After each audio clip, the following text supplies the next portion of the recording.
Just an hour? Ruby said, and I said sure because pancakes were already on the stove and Miles was chanting chocolate chips like it was a spell. Lena burrowed into my hoodie the second Ruby slid the door shut, tiny hands under the hem like a kitten making biscuits. I didn't look at the clock until the pancakes were gone and the cartoons were starting their third episode. My name is Taylor Hayes. I'm 27. I live alone in a one-bedroom walk-up on the east side of Columbus, and I work the front desk at an urgent care with rotating shifts.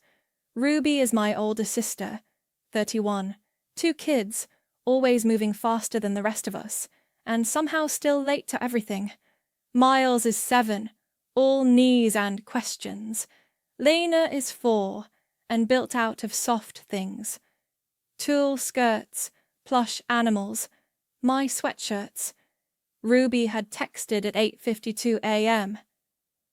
Hour? Need to run to the store. She knows my Saturdays are usually open unless I pick up an early shift. We live 15 minutes apart if you hit the lights right. I gave her a spare key when I moved in last year. For emergencies. And I meant it too. Our mom, Helen, likes the idea of the family being able to get into each other's places, just in case. Aunt Maria laughed and said, "Boundaries and keys can coexist," which is very Aunt Maria. Samuel, our cousin, made a joke in the Hayes fam chat about booby traps. That's our family, loving, loud, and always in each other's pockets. We made a morning out of it.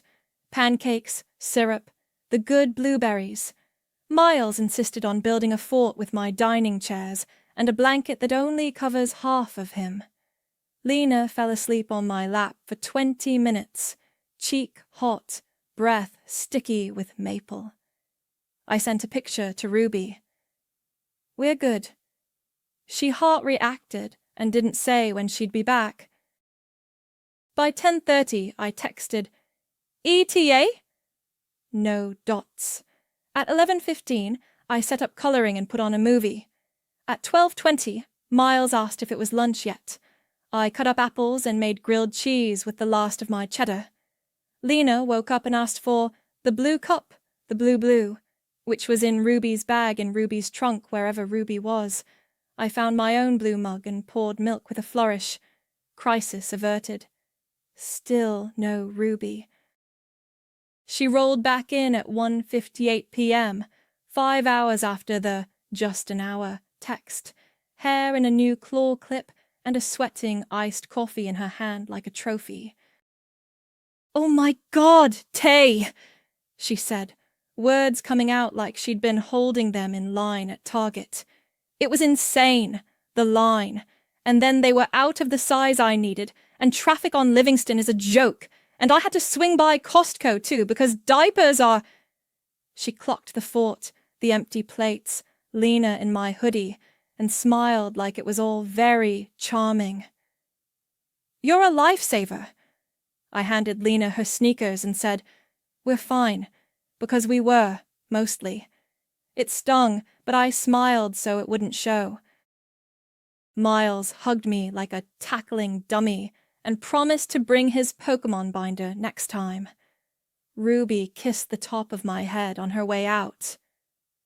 "I'll Venmo you later," she threw over her shoulder like a refillable phrase. I didn't correct her. I didn't say a number. I wiped syrup off the table and collected crayons from under my chairs and stood for a minute in the quiet of my apartment with the TV still murmuring and a sticky handprint on my thigh. It wasn't a big deal, I told myself. Family helps family. Mom says we take care of each other, and then she sends a casserole. Aunt Maria says, helping is generous, being used is not. And then she hands you Tupperware. I'm dependable. Walter, my supervisor at the clinic, uses that word like a gold star, and I wear it like armor. That night, after I showered and put my hoodie in the wash, I pulled a ruled notebook from the drawer where I keep takeout menus and my passport. I wrote the date in the top left corner, the start time, 9:03 a.m., the end time, 2:00 p.m., and underlined 15 Orchor. I didn't text anyone. I didn't even tell myself this was a policy. I just made a line and did the math like I was checking in a patient, calm and factual. The notebook stayed on my counter, tucked under a fruit bowl like another bill. I brushed my teeth and scrolled the family group chat on my phone. Samuel had posted a meme about Saturday vibes. Mom had sent a photo of her backyard hydrangeas. Ruby had dropped a boomerang of her iced coffee with a glitter filter. I put my phone face down. The next morning, I woke to a buzz. Ruby again. You're a lifesaver. No details, no time, no end. I reached for the notebook before I picked up the phone, my pen already in my hand. The hour didn't stay an hour. It stretched into the week like gum stuck to my shoe. Monday at 1:11 p.m., Ruby texted, "Can you grab them from aftercare? Stuck at the pharmacy. Be back by 3:30. My shift at the clinic was at 4 so. It's a 10-minute drive if every light loves you. I said yes, because I always say yes if the math looks possible. I signed Miles and Lena out, buckled them into Ruby's car seats in my back seat, and drove to my place. We made peanut butter crackers. Miles showed me a tooth that wiggles but isn't ready, and Lena carried one sock around like a prized possession. At 3:33, no Ruby. 5 minutes, she texted. At 3:49, she breezed in with a breathy, "You're the best," and a kiss at the air near my temple. "Traffic on Main is a nightmare." She flapped a hand in the general direction of the universe. "I'll Venmo later." I grabbed my bag, sprinted to my car, and took every yellow light I could without getting myself killed. I walked into the urgent care at 4:07. 7 minutes doesn't sound like a lot until you're the front desk, and there are 5 people whose chests are heaving and whose kids are feverish and whose patience is nil. Maya, my co-worker, had already checked in too, printed wristbands, and looked at me like, "You okay?" I mouthed, "Sorry," and dove in. After the rush, Walter called me into the tiny office that smells like coffee and Lysol. He does calm like it's his job, which I guess it is. "You're reliable," he said, careful with his words. "That's your thing. Today, you weren't. What happened?" "Childcare ran long. The least messy version of the truth." He nodded. "I need you here at 4 when you're scheduled for 4. 5 minutes late turns into 5 angry patients." "I know," I said, and I did. "It won't happen again." It did. On Thursday. "Just an hour," Ruby said at 5:18 p.m. "I have to go talk to the leasing office before they close." I didn't start until 7 that night. It felt safe. I wrote the start time in my notebook, 5:30. We did puzzles. Miles asked if I knew how to whistle with grass. Lena insisted on being a cat and meowing answers to my questions, which, to be fair, are better when you're a cat. At 6:34, no Ruby. 2 minutes, she texted. At 6:54, she walked in, keys jangling. "It was this whole thing," she said, sweeping her hair up. "I'll Venmo Friday." I handed over 2 kids and smiled, because I didn't have time not to. I clocked in at 7:06 and took the look from Walter without explanation. Maya covered me again. I brought her a coffee from the cafeteria and said thank you like a prayer. That night, I sat at my kitchen table with the notebook open. Saturday's 5 hours was $75. Monday's 1:30 to 3:30 was 2 hours, $30. Thursday's just an hour was actually an hour and 24 minutes, $21. I drew little circles around the numbers and added them in the margin, $126. The total looked like a bruise I kept pressing to see if it still hurt. Ruby peppered the days with promises. I'll Venmo later. I've got you Friday. You know how it is. I do know how it is. Budget tight, kids everywhere, fires to put out. I also know how rent works. So does my manager when he looks at late time stamps. Friday came and went with 3 heart emojis and no payment. Saturday morning, Ruby posted a selfie in the family chat. She was in her car, sunglasses on, hair perfect, iced coffee in the cup holder. Caption: "Momming so hard," Samuel replied with a flexing arm. Aunt Maria thumbs-upped it. Mom sent, "Proud of you." Then, like an afterthought that still felt like a pat on my head, Mom added, "Taylor is such a blessing." I typed a response and backspaced it until there was nothing. I put my phone face down and did my laundry. By noon, Ruby had texted me directly. "Any chance you can take them for a bit? Groceries? Just an hour." I looked at my notebook before I looked at my screen. I wrote the date, left the start time blank, and stared at the empty line until my teeth unclenched. At the clinic, I stopped by the break room and asked Marcus if he could swap his Sunday morning for my Tuesday night, just in case. He said yes, because I'm the one who covers when people need it, and I promised I'd owe him. Owing people feels like my hobby lately. When I got home, there was a pink plastic bracelet on my couch from Lena, and a drawing Miles left of us holding hands under a rectangle sky. I propped the drawing on my fridge with a magnet shaped like Ohio and sat down with my notebook again. Just an hour had already become a pattern, and patterns have math. The numbers didn't care how sweet the kids are or how much I love them. They just stacked.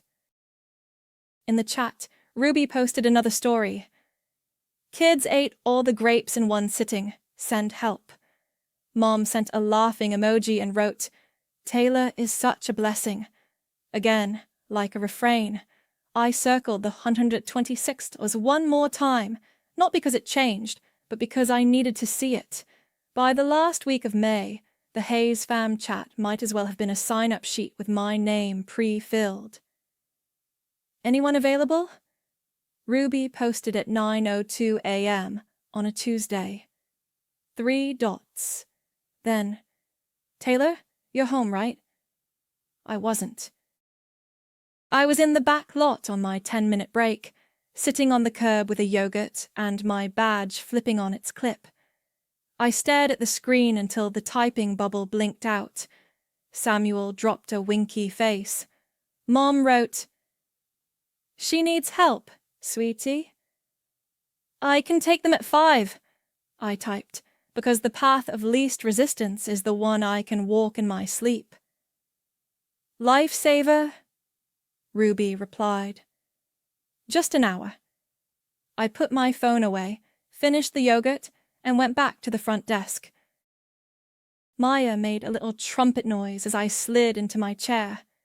24 patients on the board, she said. "We're thriving." At 4:52, Ruby texted, "On my way. Might be 10 late." I flipped open my notebook and wrote the date, left a slash where the start time would go, and circled 15 orange straw in the margin like it could make time behave. At 5:18, Ruby coasted up to the curb outside my building with the kids in matching rain boots, even though it wasn't raining. "You're the best," she said, shoving Lena's backpack into my arms and kissing the air. "Lease office meltdown. I owe you. Friday, for real." We colored. We did bath time because Lena had decided to paint her ankles with markers. We ate cereal for dinner because I hadn't defrosted the chicken yet. At 7:06, Ruby texted, Be there in 5. She walked in at 7:29 with that breezy apology smile like everything is a sitcom. Traffic on Livingston is a joke. She ruffled Miles's hair, scooped up Lena, and said to me, "I'll Venmo later." I wrote an end time, calculated an hour and 40-something minutes, and added it to the stack of lines in my notebook without doing the total this time. The number in my head pulsed anyway. The chat got louder by Wednesday. Ruby posted a photo of a cart packed with bulk boxes. "Anyone free from 12 to 2? Need to get to Costco without tiny helpers." Samuel replied with an "I would but work," which is how he says he's not doing it. Mom wrote, "Taylor, are you off?" I typed, "I need more notice," hit send, and watched the blue bubble float up. Ruby reacted with a "lol," and then, separately, "Lol, you love the kids." I do, but that wasn't the point, and I knew if I tried to make it the point, I'd be the killjoy. I put my phone face down on the desk and checked in a man with a sprained wrist and a teenager with a nosebleed that had stopped 5 minutes before they walked in. Maya slid me a sticky note that said, "Breathe." On my lunch break, I opened my notes app and typed, "Hi, I need 48 hours notice and prepaid 15 hot HR. If I'm not available, I'm not." I stared at it, backspaced. "Hi," then put it back. I typed, "This isn't about not loving the kids," deleted that too, and locked my phone like the words could just live there until they knew how to behave. That night, Ruby posted a "Kids are wild" video in the chat. Miles bouncing on the couch, Lena in a cape, both shrieking with joy. And Mom replied, "Taylor is such a blessing." Aunt Maria dropped a single checkmark reaction, which is her quiet way of saying, "I see what's being said here." I thought about the late nights creeping in, how just an hour kept happening at the worst possible times. Earlier this month, Ruby had texted at 11:22 p.m. "You up? Emergency." And before I could answer, she was at my door with 2 sleepy kids and a frantic whisper about a plumber and a leak and "I'll explain later." She used the spare key. I tucked Miles into my bed and made Lena a pallet on the couch and sat on the bath mat for 10 minutes after, crying quietly so I wouldn't wake them. In the morning, Ruby showed up with pastries and a breathless, "You saved me." I took a shower that lasted longer than my hot water wanted and went to work. Thursday afternoon, the chat pinged again. "Anyone available for school pickup? Running behind?" No names, but she didn't need to say them.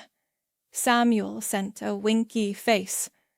Mom sent, "Taylor, honey?" I typed, "I'm at work," which was true. Then, because the guilt sits heavy, I texted Ruby directly. "Maya can cover me for 30 minutes if you need me to grab them, but I can't wait around." "Got it," she wrote, and sent 5 heart emojis. At 3:05, she followed with, "Actually, can you? I'm at the tire place. 30 minutes tops." I asked Maya, who said yes because she's kind, and because I bring her coffee when she saves me. I drove like a person trying to beat an egg timer, signed out the kids, and got them to my apartment. We read the same book 3 times. At 3:58, I was back at the front desk with my badge flipping and Walter doing his slow nod like he was clocking the edges of this. When I got home, I wrote 2 more lines in the notebook and didn't add them up. The edges of my receipts were getting soft from being flipped. At 8:16 p.m., when I was finally sitting on my couch with buttered noodles and a show I wasn't watching, Ruby's name lit up my screen in a private text. "Girls' trip next weekend." Be ready at 5 a.m. I stared at Ruby's text. Girls' trip next weekend. Be ready at 5 a.m. until my screen dimmed. Then I opened the notes draft I'd been rewriting for days and copied it, palms damp. 48 hours notice and prepaid 15 hour, or I'm not available. I read it 3 times, took a breath, and hit send. The dots popped up fast, then the row of laughing emojis. You're kidding, she wrote. Don't be weird, Tay. It's like 3 hours. You'll be asleep anyway. I'm not available without notice and prepay, I sent. I have a shift later that day. More dots. You always do Saturdays, she shot back. We're family. My thumbs hovered. I love the kids. These are my terms. 30 seconds later, the Hayes fam chat lit up. Ruby posted. Taylor's got the kids Saturday AM. She's the best. The hearts started to stack. Samuel dropped his winky face. Mom wrote, Thank you, sweetie. I typed, Not confirmed, and hit send before I could soften it. The little seen tags bloomed under my bubble, then silence, then Samuel's. I put my phone face down on the countertop and listened to my fridge motor kick on. Friday morning, I stopped by Walter's office before my shift. I'm solid for Saturday evening, I said, and I won't be late. He nodded like he was filing that information in a neat folder. During lunch, I opened my planner, the free one they gave us at the clinic orientation, still improbably clean, and wrote out next week's shifts in ink. Monday 12 to 8, Wednesday 8 to 4, Saturday 12 to 3 and 8. I boxed the pages in with a highlighter. It felt like building a fence around a garden I hadn't protected before. In the quiet moments between patients, my phone buzzed with private messages. Ruby. So, you're really going to make me scramble? Over what? $15? Me. Over not being taken for granted. Ruby. Wow. I didn't answer that one. I checked in a mom with a toddler who had a rash, printed wristbands, and watched Maya tape a "Be patient, we're short-staffed" sign a little higher so people would actually see it. When I took my break, I emailed my landlord. Hi, I'd like to have my deadbolt rekeyed. Can maintenance do that this week? I'll cover the fee. He wrote back, We can swing by this afternoon. Like it was nothing at all. At 1:12 p.m., I got a text from the maintenance guy. Here now. 2 minutes. I ran home on my 30, signed a slip, handed over $40, and watched him swap out the deadbolt in under 5. Keep the knob the same, I said. Just the deadbolt. He nodded. You'd be surprised how often we do this. Back at the clinic, my phone lit up again. Ruby in the chat, a boomerang of a suitcase zipping shut, captioned, Mom's out to here. Mom hearted it, then added, Taylor is such a blessing.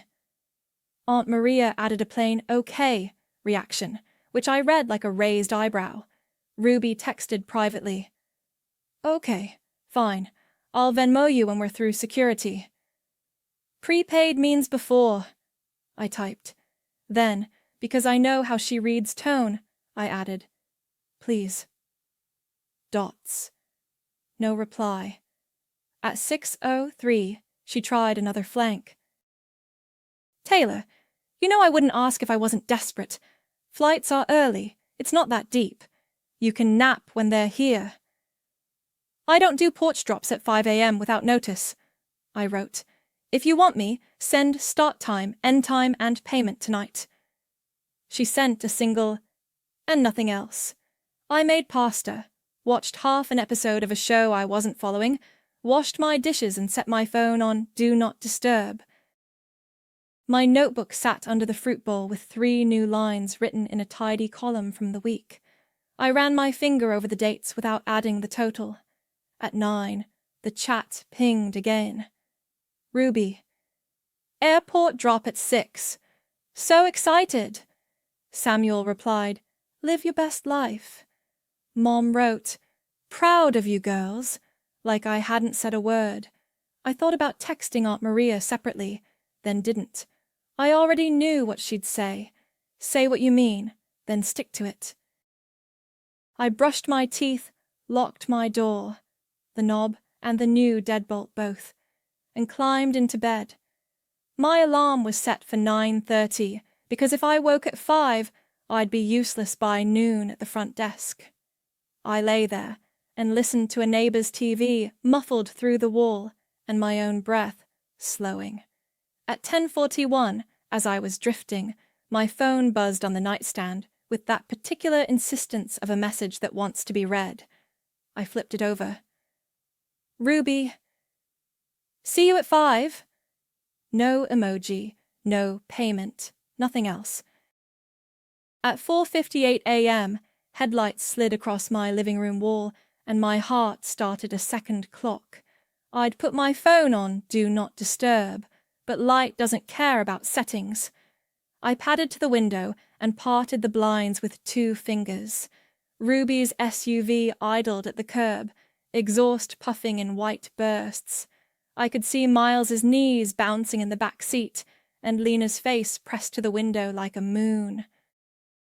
My phone showed one message from 10 minutes earlier, bypassed as urgent. Here. I typed back, thumbs stiff. Do not leave them. I'm not available. The car door opened, footsteps on my walkway, fast. The knob rattled, then stopped at the deadbolt. She had the spare key to the knob. Yesterday, on my lunch break, I paid the maintenance guy $40 to rekey the deadbolt.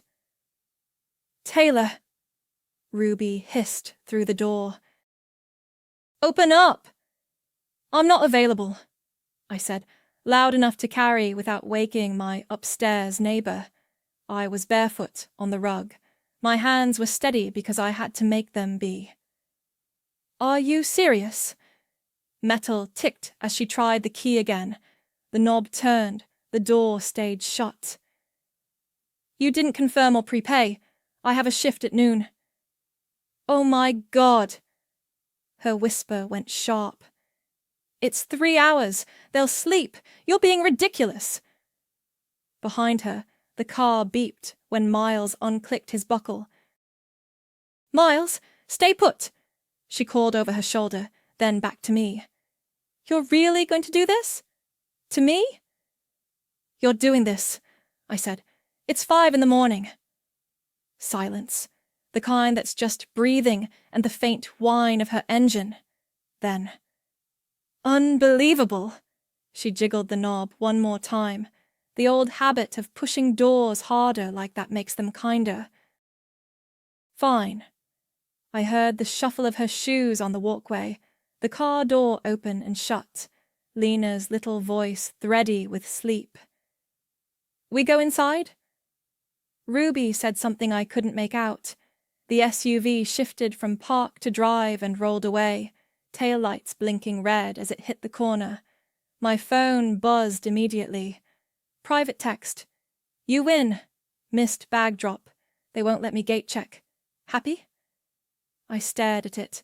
Then the Hayes fam chat lit up like a pinball machine. Ruby. Well, I missed my flight because Taylor wouldn't take her own niece and nephew at 5 a.m. after everything I do. Samuel. Wait, what? Seriously? Mom. Couldn't this have been handled differently? Taylor. Samuel again. That's cold. A cousin I barely hear from dropped a yikes. Someone else sent a dramatic face emoji. The words stacked in my head even if they weren't typed exactly. Selfish, dramatic, heartless, because that's what people mean when they're talking to a crowd. I typed, I set clear terms, and deleted it. I typed, I have work, and deleted that too. I put the phone face down on the counter and stood in the light from the street, breathing like I was trying to pass a pulmonary function test. At 5:21, Ruby sent, "I can't believe you. The girls are already there. I'm out hundreds. You could have just helped."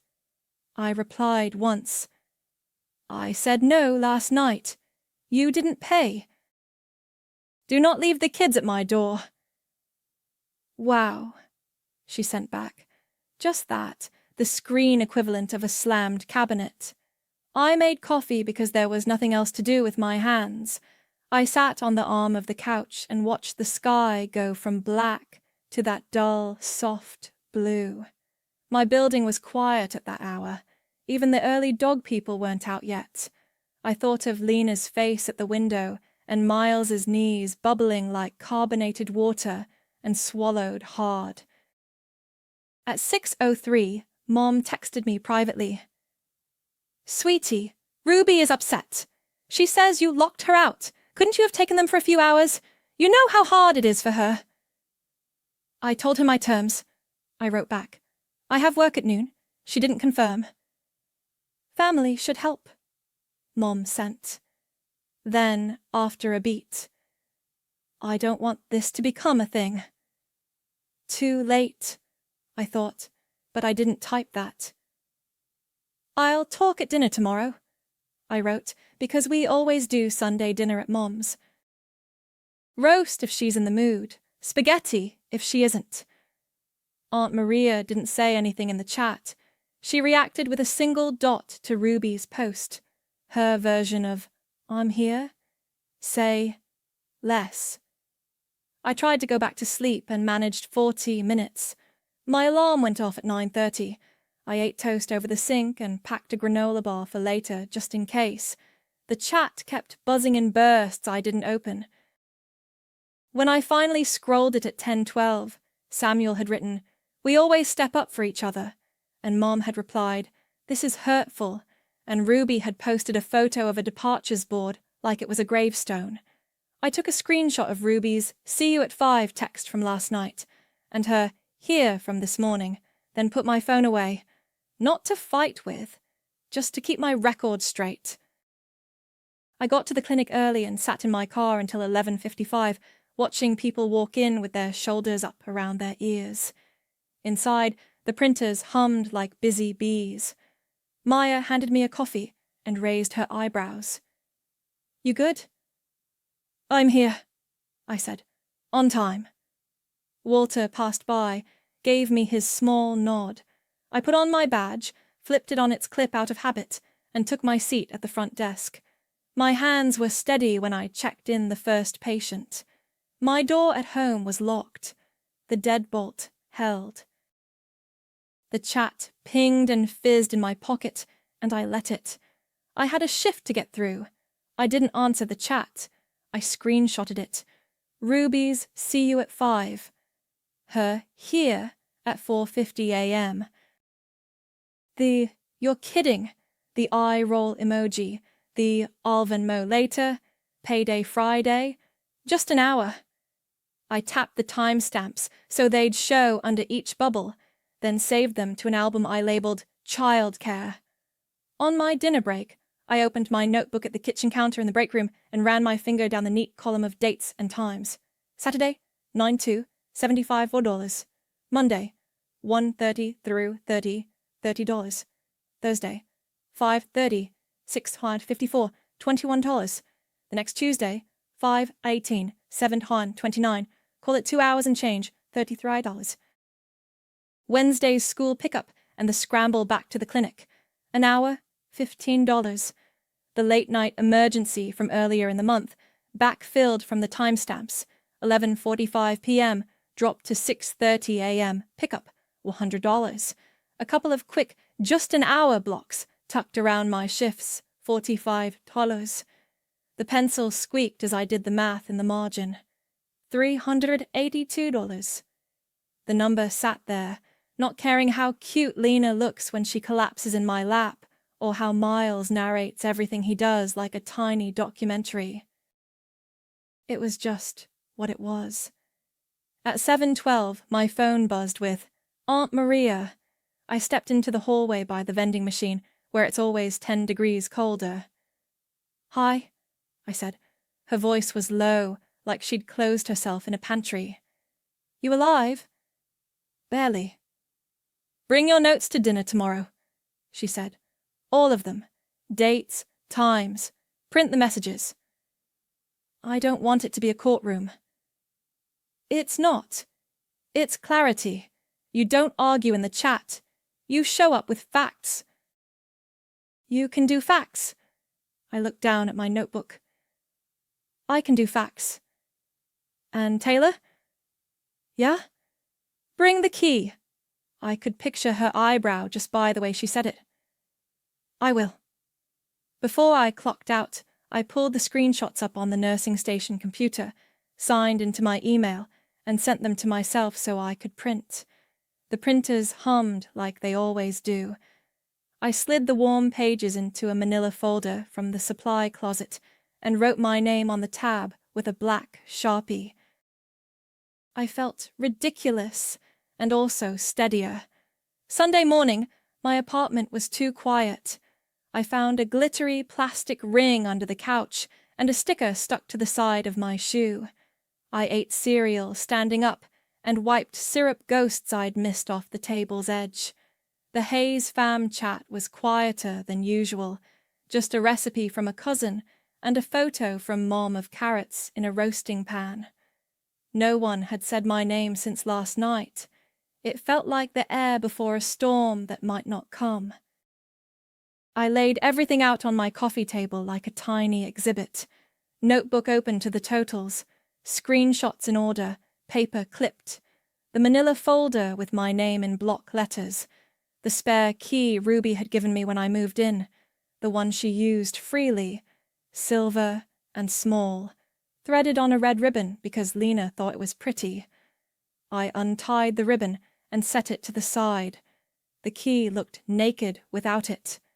Mom texted at 10:03. "Dinner at 4. Roast is in. Please be on time." "I'll be there," I wrote back. "Ruby and the kids are coming," she added, like a test. "Okay." I tried to nap and failed. I showered. I put on jeans and the soft sweater Aunt Maria got me last Christmas and put the folder and the notebook in a tote bag with a zipper because it felt safer to have them contained. I slid the key into the small front pocket. At 3:40, I pulled up to Mom's house. The hydrangeas she sends photos of were fat and blue. Samuel's car was already there, predictably crooked in the driveway. I could hear voices through the screen door, the quick patter of Lena's words, Miles's factual statements delivered like headlines, Mom's hum, Ruby's bright tone turned up a notch. Inside, the house smelled like roast and garlic, and the honey glaze Mom uses on carrots that makes them sticky and perfect. Miles hit my knees like a crash bar. "Aunt Tay, I lost my tooth," he announced, gums proudly on display. Lena wrapped her arms around my shins and looked up at me. "We make the sign," she said. The sign, crayon on construction paper, read, "Family Dinner," with stars. "Looks official," I said, and kissed both their heads. Ruby was at the counter, her hair in a high knot. She had a fresh tan, which meant at least one of her friends had made the flight. She glanced at the tote on my shoulder, then looked away. "Hi," she said, clipped. "Hi," I said. Samuel leaned against the fridge, already loaded. "We good?" he asked the room, like he was the showrunner. Aunt Maria, seated at the table with a glass of seltzer, looked at me and nodded once. Mom said, "Too bright." "Let's sit. The roast is perfect right now." We took our places. The kids settled with tiny forks. Mom folded her napkin in her lap and looked at me across the table like she was bracing for impact. My tote sat on the chair beside me. heavier than it should have been. I unzipped it, slid out the manila folder and the notebook, and set them on the table next to my plate. The room quieted in that way rooms do when they realize they're about to hear something important. Steam rose off the roast, visible in the late afternoon light. I put the spare key on top of the folder. "Okay," I said, calm as I could make it. "I brought what you asked for." Mom's fork hovered over the roast, like she'd forgotten how to set it down. "Go ahead," she said, but it sounded more like, "Let's just do this."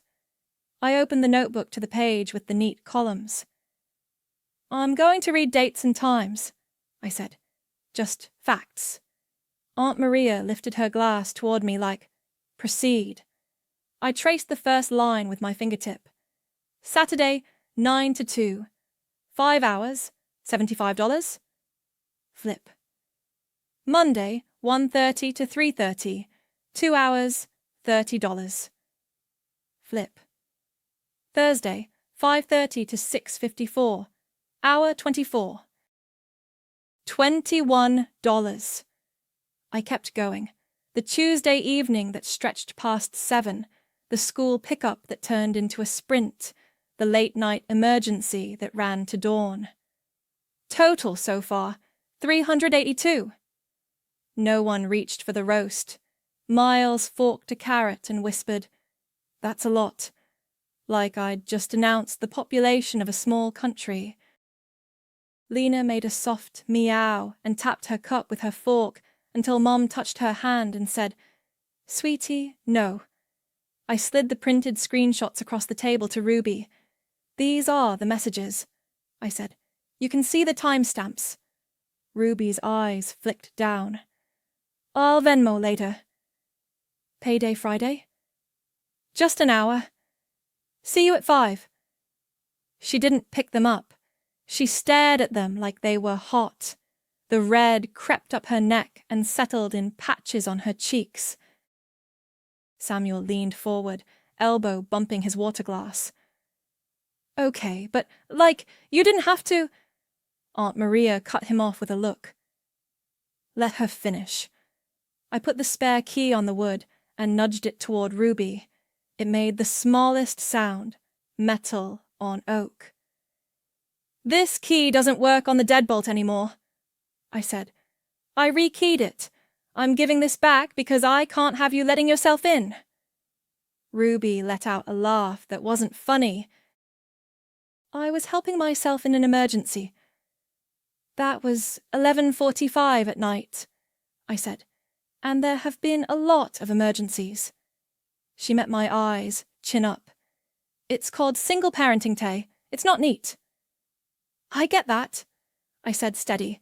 "So here's what I can do. New boundary. No last-minute drops. Prepaid only. 15 an hour. If I'm not available, I'm not available." The room held its breath. Mom looked from the notebook to Ruby, and then to me like she was trying to find something to smooth. "Taylor," she said, voice careful. "I didn't realize it added up like that." "That's why I wrote it down," I said. Ruby looked at the key like it was a dare. "You're making me look like I don't take care of my kids," she said, quiet but sharp. Aunt Maria put her glass down. "She's showing what happened," she said. "That's not the same thing." Samuel opened his mouth and shut it again when Mom put her hand up without looking at him. "I'm not saying I'll never help," I added, because I meant it. "I love them, but it has to be with notice, and it has to be paid for. I almost lost my job this week. I can't keep sprinting to make everyone else's plans work." Miles, oblivious, and also exactly himself, said, "Do we have dessert?" like a bell in a quiet church. "We do," Mom said, a tremor in her smile. "It's in the fridge." Ruby exhaled, a long, thin line of air. She picked up the screenshots then, flipped one page, two, her thumb tapping the corners. 382? She said, not looking at me. That's the total to date, I said, not including this morning. She put the pages down like they burned. I don't have that. I'm not asking for it right now, I said. I'm asking for the boundary. Silence again, but it wasn't the held breath of before. It was quieter, like the house had adjusted to a new temperature. Mom reached for the roast and finally carved into it, the knife gliding, the smell filling the pores. Okay, Ruby said, eyes on her plate. Okay. She slid the key off the table edge into her palm and closed her fingers around it. I get it.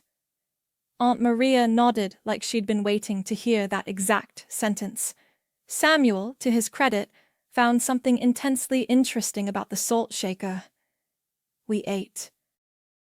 It wasn't normal, but it was something like it. The kids argued about who got the end piece of bread. Mom told a story about a neighbor's tulips being destroyed by squirrels. Aunt Maria asked Miles about the tooth fairy, and he delivered a report with exact monetary figures. Ruby didn't make a joke at my expense. No one called me dramatic. The roast was, Mom had been right. Perfect. When plates were pushed back and the kids were arguing about sprinkles on their ice cream, I slid the folder and notebook back into my tote. Ruby's eyes flicked to the bag and then to my face. Thanks for being clear, she said, and it sounded like the words had to climb out of her. Thanks for hearing me, I said. We hugged the kids goodbye in the doorway. Lena pressed a sticker into my hand like a tip. For your book, she said, and I put it on the inside cover of the notebook, a tiny glitter star that made the numbers look friendlier. At home, the apartment felt more mine than it had in weeks. I put the folder in a drawer. I placed the notebook back under the fruit bowl. I made tea because coffee would keep me up.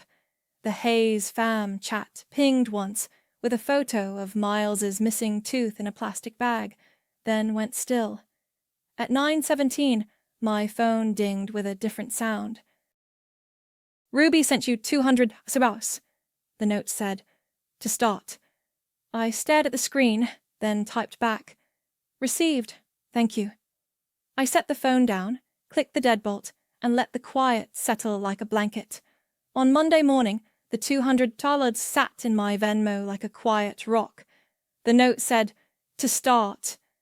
I moved it to my checking and left my notebook under the fruit bowl, open to the page where $380 was circled. It wasn't gone, but it was smaller. The Hayes fam chat posted a lasagna recipe and Samuel's dog in a sweater. No one said my name. By Wednesday, my phone buzzed with a text from Ruby that didn't make my stomach drop. Hey, can you take them Saturday 9 to 12? Salon and grocery run. I'll send payment now. If not, I can ask Anna. I read it twice. Yes, I'm available 9 to 12, I wrote. $40 prepaid. Pick up at noon sharp. On it, she sent, and the Venmo ping came through before the typing dots disappeared. Ruby sent you 45 $. A second later, an email. Calendar invite, Childcare, Sat 9/12. The event had their names spelled right, address, and a 3-hour block. It felt like she'd found the adult setting on her phone. I accepted the invite, wrote Sat 9/12 $45 prepaid in my notebook, and highlighted the box in my planner. At the clinic, I didn't ask Maya to swap anything. I taped a new masks available at front sign straight, refilled the forms, and clocked out on time without that extra adrenaline burn. Saturday morning, they came at 9:05 because Ruby texted at 8:58. Parking. Close enough, and she'd paid. Miles tumbled in with a book about sharks, and Lena carried a stuffed rabbit by one ear. "Back at 12, Ruby said, and hovered for a second like she wanted to apologize and didn't know how. "Thank you." "You're welcome," I said, and meant it. We built a Lego submarine and watched 10 minutes of a nature show before Lena announced that sharks were too bitey, so we switched to stickers at the table. Miles drew me a diagram of a hammerhead. I made grilled cheese because it's the one meal all three of us agree on. At 11:58, I started zipping backpacks. At 12:01 the dot, headlights flashed, and Ruby came up the steps with a to-go caddy. "On time," she said, almost sheepish. She held out a coffee. "For you." I took it. "Thanks." She looked at the kids, then back at me. "Thanks," she said again, quieter, and the word wasn't breezy this time. It landed. "See you?" I said. She shepherded them down the walkway, Lena hopping each crack like a game, Miles narrating the coffee shop menu he could see through the cup lid. The door closed behind them. I clicked the deadbolt out of habit and looked at the clock. 12:03. At work that evening, Walter didn't call me into his office. He walked by the front desk during a lull and said, "Good pace today." That's all, but my shoulders dropped a half-inch. Maya grinned and stole one of my mints. "Look at us, competently existing." In the chat, someone posted a video of a golden retriever singing to the radio. Aunt Maria sent a photo of a tomato that looked like a heart. Mom wrote, "Dinner next Sunday, roast again." Ruby posted a picture of the kids in the bath with suds hats and didn't tag me. On Tuesday, Ruby sent another message that read like a plan, not a demand. "Next Thursday, 3:30, 5:30, parent, teacher, and oil change. I'll send now." The $30 came through with the calendar invite 15 minutes later. I accepted if only because my shift started at 6 that day anyway. She picked them up at 5:31 with apologies, and me handing over 2 clean, happy kids and a note taped to Lena's backpack that said, "Blue cup inside." We found a rhythm I could live with. She asked with notice. I said yes when I could and no when I couldn't. On the days I said no, she didn't send the winky face cousin to chase me. She asked someone else or rearranged. The old phrases, "Just an hour," "I'll Venmo later," stopped appearing on my screen. The arrears weren't instantly solved. The $200 took the edge off. A week later, she sent another $100 labeled owed. No fanfare. I wrote the new balance in the margin and didn't circle it this time. Money isn't love, but it's respect with a receipt. One Saturday in June, she knocked instead of testing the knob and held out a coffee that genuinely smelled like my exact order. "You're not a backup plan," she said, eyes steady on mine. I believed her. I also kept my door locked. Both things can be true. At the clinic, the tense talk stopped because I stopped giving anyone a reason to have them. I wasn't sprinting in at 7 past in a cloud of maple syrup and apology. I brought Maya coffee because I wanted to, not because I owed her. Walter made a dad joke about printers, and the day went on. The kids kept being the kids. Miles lost another tooth and wrote me a letter keeping me updated on the going rate. Lena learned to whistle by breathing in and did it relentlessly until she got dizzy and sat on the floor, giggling. I put their drawings under magnets on the fridge, and the glitter star Lena had given me stuck to the inside cover of the notebook like a secret handshake. In the Hayes Farm chat, "Taylor is such a blessing," faded out and got replaced with, "Look at this cake," and Who wants my extra basil? Aunt Maria sent me a single check mark when I posted a photo of the Lego submarine. Mom came around in the smallest ways, texting me directly to ask how my week looked before she planned a family thing, not after. I didn't throw the notebook away. I like seeing my time have weight. The pages turned into a ledger of choices I was actually making. When Ruby asked, I checked the boxes I'd drawn and answered like a person who knows her own schedule. The last Saturday of the month, she picked up at noon and said, "Thank you." And I said, "You're welcome." And nothing inside me twisted. I turned the deadbolt, set the coffee cup in the sink, and wrote the end time in a neat line that made sense.